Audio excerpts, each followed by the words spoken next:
Good morning बेटा। 10th science में आज हम देखेंगे अकरेंस ऑफ मेटल। हम पढ़ रहे हैं मेटल नॉन मेटल।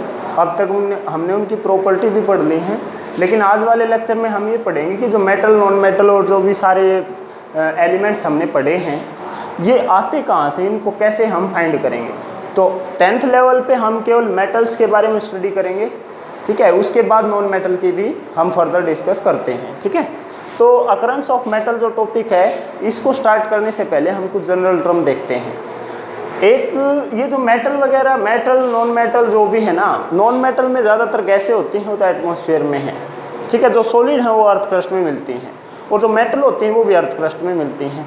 तो ये जो अर्थ क्रस्ट में मेटल मिलती हैं मिट्टी के साथ, उस चीज़ को क्या कहते हैं? उस चीज़ को बोलते हैं बेटा मिनरल्स।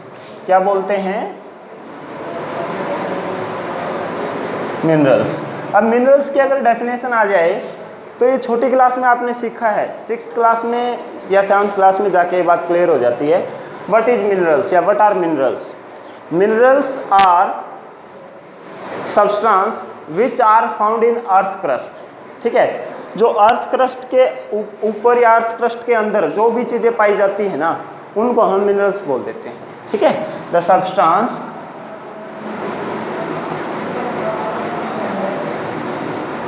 which are obtained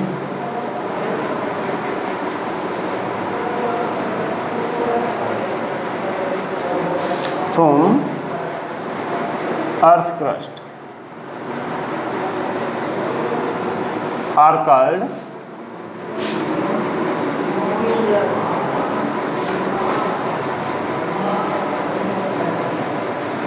ठीक है। अभी मिनरल्स अर्थ क्रस्ट में होते हैं, कैसे पता चलता है? अब आप ये मत सोचो इस लेसन मेटल नॉन मेटल वाले लेसन से हटके एक बार दोबारा से प्लांट का जो न्यूट्रिशन होता है उस लेसन में जाओ, न्यूट्रिशन इन प्लांट। उसमें आपने पढ़ा था कि प्लांट्स को क्या क्या चीज़ें की ज़रूरत होती है। फोटोसिंथेसिस के लिए सनलाइट, कार्बन डाइऑक्साइड और मिनरल्स और वाटर। मिनरल्स को प्लांट जो हैं वाटर के साथ ज़मीन से अब्जॉर्ब करते हैं, ठीक है। फोटोसिंथेसिस अकेली जो प्रोसेस होती है ना बेटा, फोटोसिंथेसिस, उसमें तो केवल H2O और CO2 की ही ज़रूरत होती है। ये सनलाइट की प्रेजेंस में C6H12O6 ग्लूकोज बन जाती है, लेकिन प्लांट में अकेली ग्लूकोज थोड़ी होती है। अब आपको बोला जाता है कि आयरन की कमी है तो आप पालक खाइए, स्पिनच, है ना, बोला जाता है। या फिर विटामिन की कमी है तो उस पर वो फल खाइए, वो खाइए, वो खाइए, कुछ भी है, ठीक है। वैसे ही बेटा सोडियम पोटासियम नमक होता है, पहाड़ों में ज़मीन से खोद करके बड़े बड़े पत्थर निकाले। देखो नमक दो तरह का है, एक तो समुद्री नमक, ठीक है, जो कट्टे में भर के आता है फैक्ट्रियों से, वो शुद्ध होकर के, साफ़ होकर के, फिल्टर होके थैली में आता है आपके, वो समुद्री नमक होता है, ठीक है, झीलों से मिलता है, जो पानी से मिलता है। दूसरा बेटा वो पत्थर होते हैं बड़े बड़े नमक के, काला नमक जैसे होता है वैसे ही लाल लाल पत्थर होते हैं, तो वो खनिज नमक होता है, ठीक है। वो कैसा होता है? मिनरल साल्ट बोलते हैं उसको, वो ज़मीन के अंदर मिलता है, ठीक है। तो मैं इन बातों को समझाना क्या चाहता हूँ कि ज़मीन के अंदर, ज़मीन की जो लेयर है ना बेटा, ऊपर वाली जो मिट्टी है, इसके अंदर बहुत सारी मात्रा में मिनरल प्रेजेंट है, ठीक है। तो हम क्या बोलेंगे कि जो ये अर्थ जिससे बनी है, या ऊपर वाली जो अर्थ की क्रस्ट है, क्रस्ट का मतलब सबसे ऊपर वाली लेयर, वो मिनरल से ही बनी है, ठीक है। उसके अंदर मिनरल ही है, ठीक है। कैसे पता चला? क्योंकि प्लांट के अंदर मिनरल, प्लांट को हम खाते हैं तो हमारे अंदर मिनरल जाएंगे, तो प्लांट के अंदर मिनरल हैं, तो इसका मतलब ज़मीन से ही लेते हैं वो, ठीक है। ऊपर से जो नमक वगैरह है वो भी तो मिनरल ही है। Sodium chloride, sodium chloride, sodium mineral है, मेटल है, और क्लोराइड नॉन मेटल है, ठीक है। तो मिनरल का मतलब क्या है? मिनरल से हम क्या समझेंगे? जो अर्थ क्रस्ट के अंदर जो भी चीज़ें पाई जाती हैं ना, उनको हम क्या बोल देंगे? मिनरल बोल देंगे। अब मिनरल में और में एक डिफरेंस है। एक नया वर्ड आएगा और, क्या आएगा? ORE,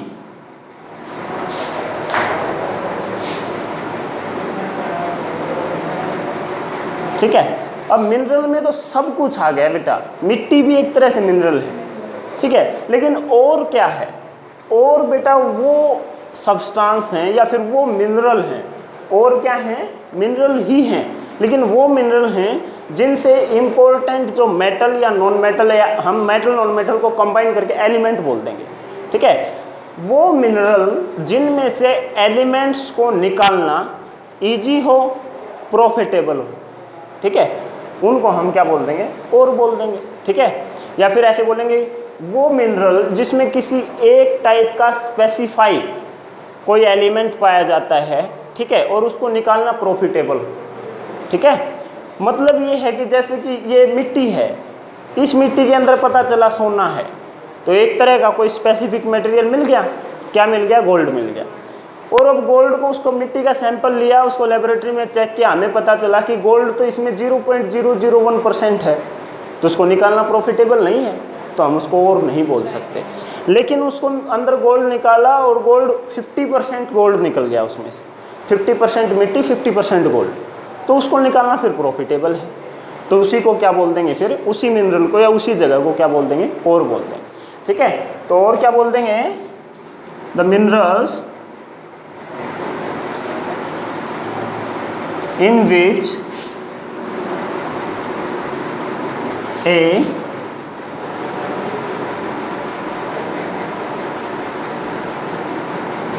special elements is found in greater amount, greater बोल दो या फिर मच अमाउंट बोल दो, मच ठीक नहीं रहेगा, ग्रेटर ठीक है। And extraction of which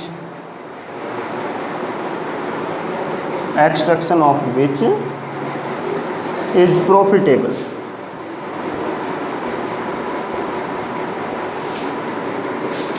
is called ore, ठीक है। अब जैसे बॉक्साइड है, मैग्नेटाइट है, हेमेटाइट है, ये आयरन के ओर है, ठीक है।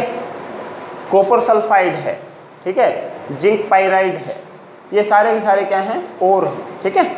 इनके एग्जाम्पल, और फिर हम ये भी देखेंगे बेटा किस में कौन सा एलिमेंट मिलता है, ठीक है। एक बार इसको नोट करो आप।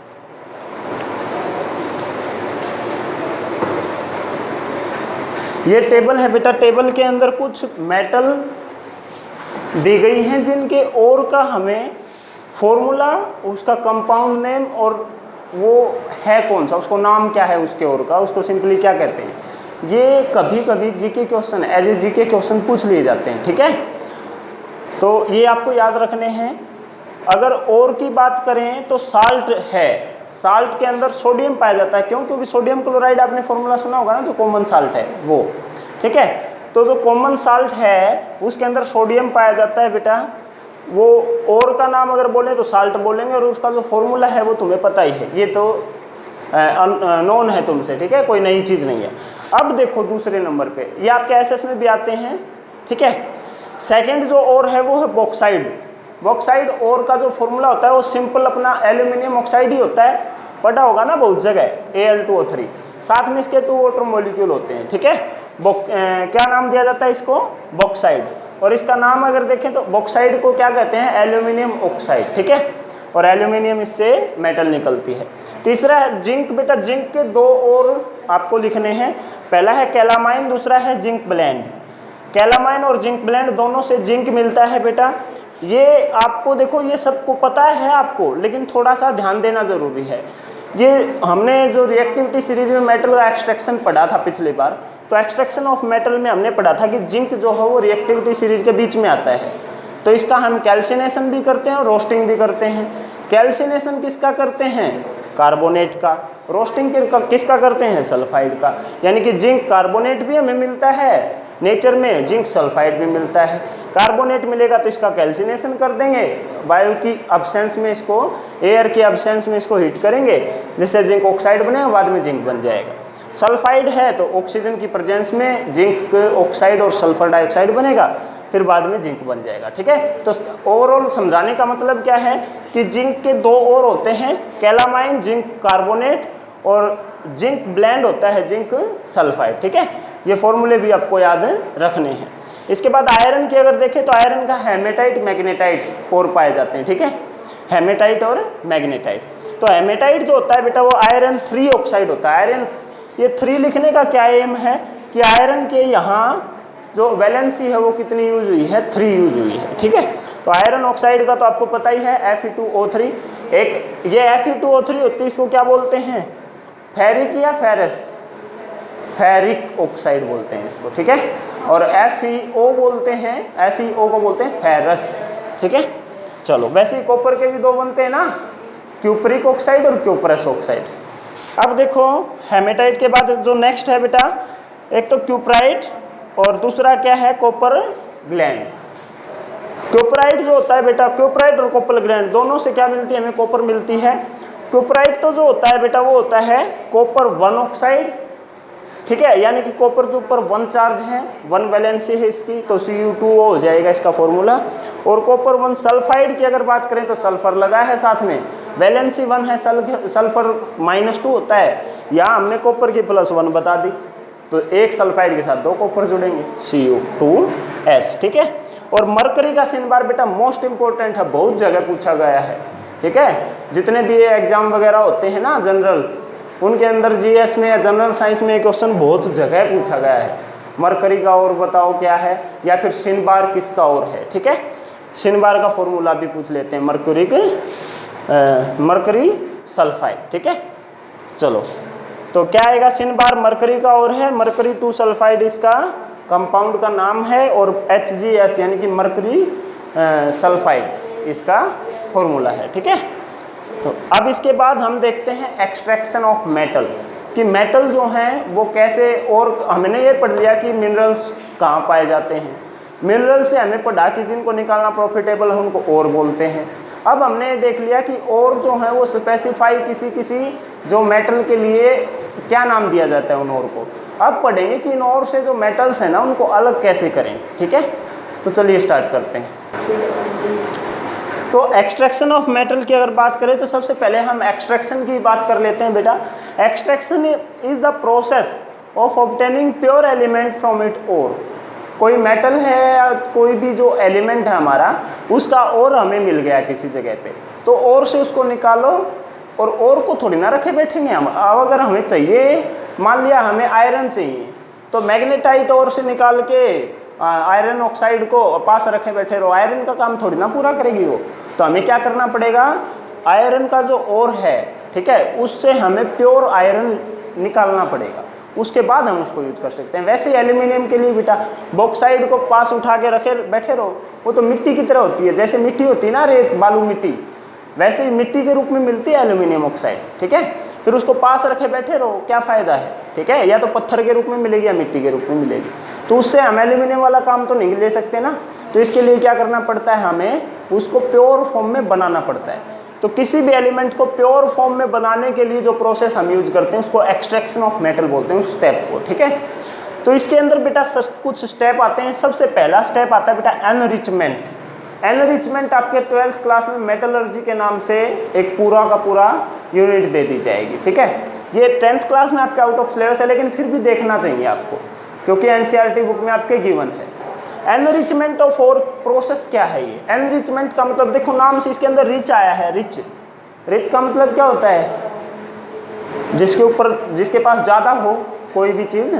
हम न्यूट्रिएंट रिच बोलेंगे तो कोई ऐसा प्लांट या कोई ऐसा पदार्थ जिसमें न्यूट्रिएंट ज़्यादा हो। ठीक है, तो रिच का मतलब होता है किसी के पास कोई चीज़ ज़्यादा हो। तो एनरिचमेंट, एनरिचमेंट का मतलब होता है कि उसके अंदर जो मेटल की या नॉन और के अंदर, किसी और के अंदर मेटल या नॉन मेटल जो भी है हम निकालें जो एलिमेंट, उसकी कंसंट्रेशन बढ़ाना। कंसंट्रेशन का मतलब क्या है कि जैसे एक मिट्टी हमने इतना सा 1 किलो ले लिया, हमने एल्यूमिनियम ऑक्साइड बॉक्साइड ले लिया। ठीक है, अब उस 1 किलो बॉक्साइड में हमें एल्यूमिनियम 10 या 5 या 20 ग्राम ही मिलने वाला है। ठीक है, 50 ग्राम मिल जाएगा उसकी कंसंट्रेशन के अकॉर्डिंग। अब बाकी जो बचा है ना वो मिट्टी है, हमारे काम की नहीं। तो उस मिट्टी को अलग करना बिल्कुल तो हम नहीं कर सकते अलग, फिजिकल मेथड है ये। कैसा मेथड है बेटा, ये फिजिकल मेथड है, केमिकल नहीं है, ध्यान रखना। ठीक है, फिजिकल है मतलब क्या है कि इसके अंदर हम केवल उसको धोना, साफ सफाई करना, छानना, मिट्टी को नॉर्मल अपने फिजिकल वे से कर सकते हैं, कोई केमिकल यूज नहीं करेंगे इसको अलग करने के लिए। ठीक है, तो ये फिजिकल मेथड, इसका मतलब क्या है कि वो एल्यूमिनियम से हम ये चाहते हैं कि कुछ तो मिट्टी निकले, ठीक है। तो हम जो ये फिजिकल मेथड जो यूज करते हैं to increase concentration of minerals, concentration of elements into ore is known as enrichment. दोबारा बताऊं, enrichment is the process of increasing concentration of elements into ore. ठीक है, ओर निकला है कोई, उसके अंदर से हमें जो प्योर एलिमेंट है उसकी कंसंट्रेशन बढ़ानी है।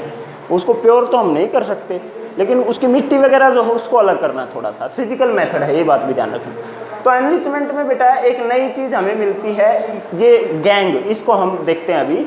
लेकिन एनरिचमेंट के कुछ तरीके हैं, अब तरीके बहुत सारे हैं बेटा, ठीक है।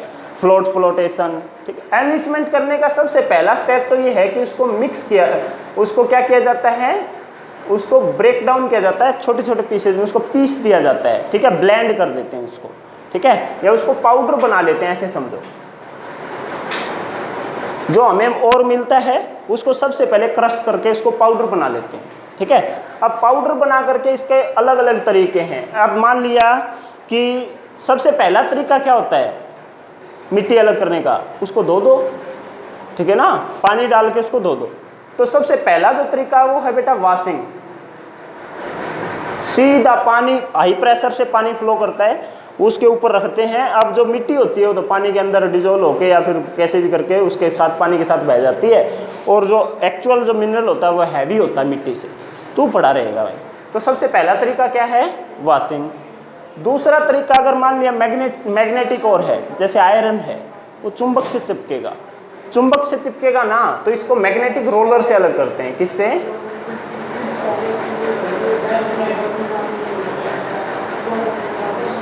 ठीक है, डिटेल में हम बाद में पढ़ेंगे, एक बार तुम इसका आइडिया ले लो। मैग्नेटिक रोलर क्या होता है बेटा, ऐसे ये दो रोलर होते हैं, इसके ऊपर से ये बेल्ट चलता है, ठीक है, ये ऐसे गोल गोल गोल गोल घूमती है, ठीक है। अब ये तो नॉर्मल लोहे का होता है जो पुली होती है, ये जो होती है ना ये मैग्नेट का होता है। किसका होता है, इसके ऊपर और गिरता है, पाउडर गिरता है, वो पाउडर गिरता है, इसको स्पीड से घुमाया जाता है। तो पता है बेटा यहाँ तो कोई चीज़ गिरेगी नहीं, स्पीड से घूमेगा तो यहाँ गिरेगी जाके, ठीक है। तो जो मिट्टी वगैरह होती है ना वो तो ये आगे गिर जाती हैं, और जो लोहा एल्यूमिनियम नहीं चिपकेगा, आयरन यानी कि मैग्नेटिक कोई भी चीज़, जो आयरन है, निकल है, कोबाल्ट है, ये चीज़ इसके मैग्नेट है ना, तो मैग्नेट के चिपक जाएगी तो बेल्ट से यहाँ गिरेगी नहीं क्योंकि मैग्नेट है, यहाँ भी नहीं गिरेगी क्योंकि मैग्नेट है। यहाँ जाते ही ये ऊपर रह गया बेल्ट, तो मतलब सॉरी रोलर ऊपर रह गया, बेल्ट अकेला है तो यहाँ गिर जाएगी, ठीक है। तो मैग्नेटिक रोलर से मैग्नेटिक सब्सटेंस जो होते हैं उनको एनरिचमेंट के लिए यूज करते हैं। अब इसके बाद जो नेक्स्ट है वो है फ्लोटेशन। फ्लोट होते हैं बेटा झाग, चीड़ का तेल डालते हैं पानी के अंदर, चीड़ का तेल डाल के उसके अंदर से हवा पास करवाते हैं बहुत स्पीड से, तो जो हल्के और होते हैं ना वो झाग के अंदर ऊपर आ जाते हैं, उनको बाहर निकाल दिया जाता है, और मिट्टी वगैरह जो होती है वो हल्की, वो भारी होती है, वो ज़मीन में बैठ जाती है, मतलब बॉटम में बैठ जाती है, ठीक है। तो दूसरा क्या है, float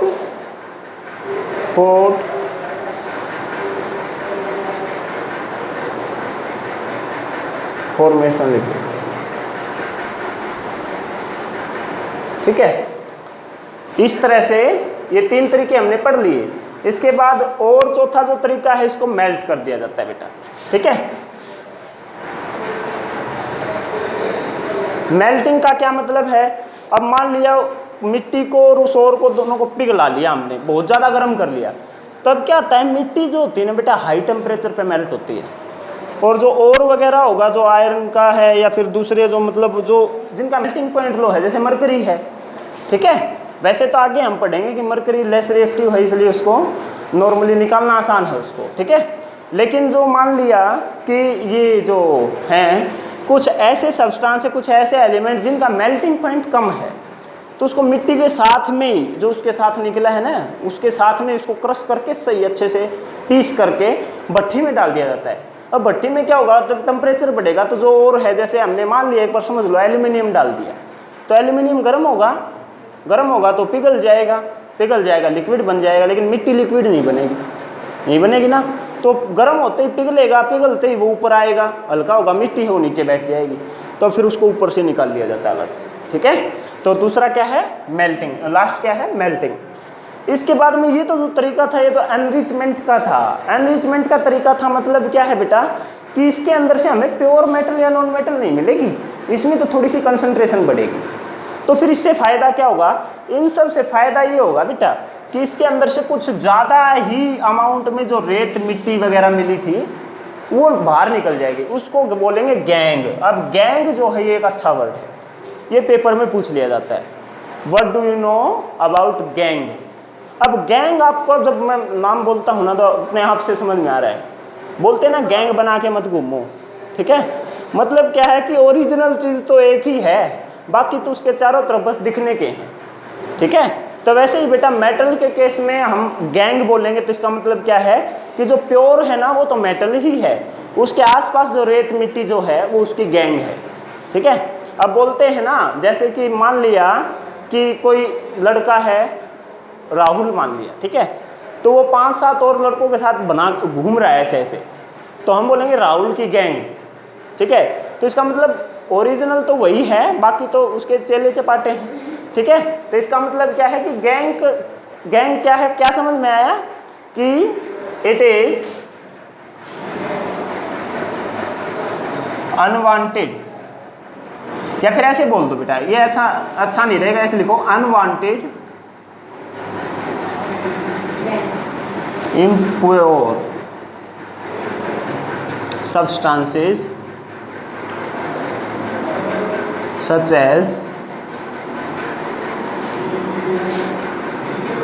sand present with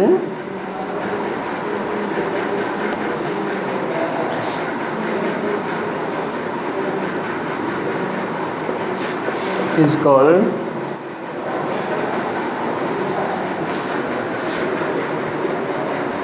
gang, ठीक है। जो अनवांटेड इम्प्योर सब्सटेंस, ये 3 वर्ड जरूरी हैं। अनवांटेड मतलब ज़रूरत नहीं है, इम्प्योर मतलब प्योर नहीं है। वो सब्सटेंस जो अनवांटेड हैं, इम्प्योर हैं, जैसे कि मिट्टी, सैंड का मतलब मिट्टी, जो किसके साथ पाए जाते हैं, और के साथ में प्रेजेंट होते हैं, इनको गैंग बोलते हैं बेटा, ठीक है। इनको रिमूव करना ज़रूरी है, ठीक है। तो सबसे पहले स्टेप में एनरिचमेंट जो है उसका एम यही है कि ज़्यादा से ज़्यादा गैंग को दूर भगा दिया जाए, ठीक है। अब इसके बाद अब जो एक्सट्रैक्शन हम करते हैं ना बेटा, एक बार हम ये समझ लेते हैं कि हम कैसे उसको परफॉर्म करेंगे, ठीक है। मोटा मोटा देख लेते हैं कि कैसे एक्सट्रैक्शन प्रोसेस जो है वो कंप्लीट होती है। तो हम रिएक्टिविटी सीरीज़ की हेल्प लेते हैं बेटा एक्सट्रैक्शन को समझने के लिए। रिएक्टिविटी सीरीज़ में जो सबसे ऊपर के एलिमेंट जो होते हैं वो हाईली रिएक्टिव होते हैं, ठीक है। तो हाईली रिएक्टिव होते हैं, तो इनको रिफाइन करने के लिए इलेक्ट्रोलाइटिक रिफाइनिंग का सहारा लेते हैं, ठीक है। इलेक्ट्रोलाइटिक रिफाइनिंग है क्या, यह एग्जाम में बहुत बार आई हुई है 3 नंबर में, ठीक है। अच्छा टॉपिक है, इसको हम डिस्कस करेंगे। इलेक्ट्रोलाइटिक रिफाइनिंग में अगर मोटा मोटा आइडिया आपको दूं तो इसके अंदर बेटा इलेक्ट्रिसिटी फ्लो करवाते हैं, ठीक है। इम्प्योर मेटल का और प्योर मेटल का कैथोड एनोड बना करके उसमें से इलेक्ट्रिसिटी जब पास होती है तो प्योर मेटल जो होती है आपको पता है इलेक्ट्रॉन छोड़ेगी, इलेक्ट्रॉन छोड़ेगी ना तो कैथोड की तरफ यानी कि नेगेटिव वाले जो होता है उसकी तरफ भाग के जाती है, ठीक है। और जो इम्प्योरिटी होती है वो एनोड यानी कि पॉजिटिव जो टर्मिनल होता है ना उसको एनोड बोलते हैं, नेगेटिव टर्मिनल को कैथोड बोलते हैं, ठीक है। तो जो प्योर मेटल होती है वो जा करके कैथोड के ऊपर इकट्ठी हो जाती है, और जो इम्प्योरिटी होती है वो एनोड के नीचे इकट्ठी हो जाती है, उनको एनोड पंख बोलते हैं। जो ये फर्दर प्रोसेस आगे पढ़ेंगे डिटेल में, ठीक है, टेंशन ले लेंगे। इसके बाद जो रिएक्टिविटी सीरीज के जो बीच में है इनका हम 2 तरह से करते हैं, ठीक है। सबसे पहला तो हम कैल्सिनेशन करते हैं और रोस्टिंग करते हैं, इन दोनों में से कोई भी कर सकते हैं। अब कैल्सिनेशन जो है ना वो कार्बोनेट और का होता है, मैंने एक बार पहले भी बताया था। अभी कार्बोनेट और जो पाया जाएगा ना उसका कैल्सिनेशन कर देंगे, और जो सल्फाइड में पाया जाएगा उसका रोस्टिंग कर देंगे। क्या? हाँ, कार्बोनेट जो और पाया जाता है उसका कैल्सिनेशन कर देंगे। हाँ सी, अच्छा कार्बोनेट लिख दिया, ठीक है बेटा, कार्बोनेट, ठीक है। कार्बोनेट जो और होता है बेटा जिसके CO3 होता है ना उसका कैल्सिनेशन हो जाएगा। कैल्सिनेशन क्या है, एब्सेंस ऑफ एयर में उसको हीट करेंगे तो ऑक्साइड बन जाएगा, ऑक्साइड को फिर कार्बन के साथ हीट करके रिड्यूस कर देंगे, रिडक्शन हो जाएगा। दूसरा सल्फाइड जो मिलते हैं उनका रोस्टिंग होता है। रोस्टिंग का मतलब एयर की प्रेजेंस में गर्म करो, सल्फर डाइऑक्साइड निकलेगी और जो मेटल है उसका ऑक्साइड बन जाएगा। मेटल का ऑक्साइड है उसको फिर कार्बन के साथ हीट करो, कार्बन मोनोऑक्साइड निकल जाएगी, मेटल जो है वो प्योर हो जाएगी। अब इसके बाद कुछ इसमें ऐसे भी हैं जिनका अकेला कैल्सिनेशन होगा, कुछ इसमें ऐसे भी हैं जिनका अकेला रोस्टिंग होगा, ठीक है, उसको हम बाद में डिस्कस करेंगे। और इन्हीं के अंदर कुछ एक्सेप्शन केस ऐसे भी हैं बेटा जिनके अंदर कार्बन के साथ हीट करने की जरूरत नहीं पड़ती, सीधा उसको गर्म करो, ऑक्साइड गैस जो ऑक्सीजन गैस है वो रिलीज हो जाती है, ठीक है। या फिर सल्फाइड ही सीधा सल्फर डाइऑक्साइड बना के जो जाती है ना, सल्फाइड और है उसको हीट करेंगे सल्फर डाइऑक्साइड बनता है और उसका ऑक्साइड बनता है मेटल का। लेकिन कई ऐसे भी हैं जिसमें मेटल का ऑक्साइड नहीं बनता, सल्फर डाइऑक्साइड बनेगी और मेटल प्योर हो जाएगी, ठीक है। तो ये एक्सट्रैक्शन इसको बिल्कुल डिटेल में पढ़ेंगे तब इसको देख लेंगे, आज मोटा मोटा आइडिया ले लेते हैं। और ये जो है ना बेटा ये मस्त है, ये हैं अपने नेटिव स्टेट में पाए जाते हैं, मतलब प्योर फॉर्म में पाए जाते हैं नेचर में, क्योंकि रिएक्शन ही नहीं करते किसी के साथ, ना सल्फाइड बनाते ना कार्बोनेट बनाते। इसमें क्या आएंगे, गोल्ड सिल्वर प्लेटिनम, ठीक है। चलो बेटा आज के लिए इतना काफ़ी है, आगे कल करेंगे।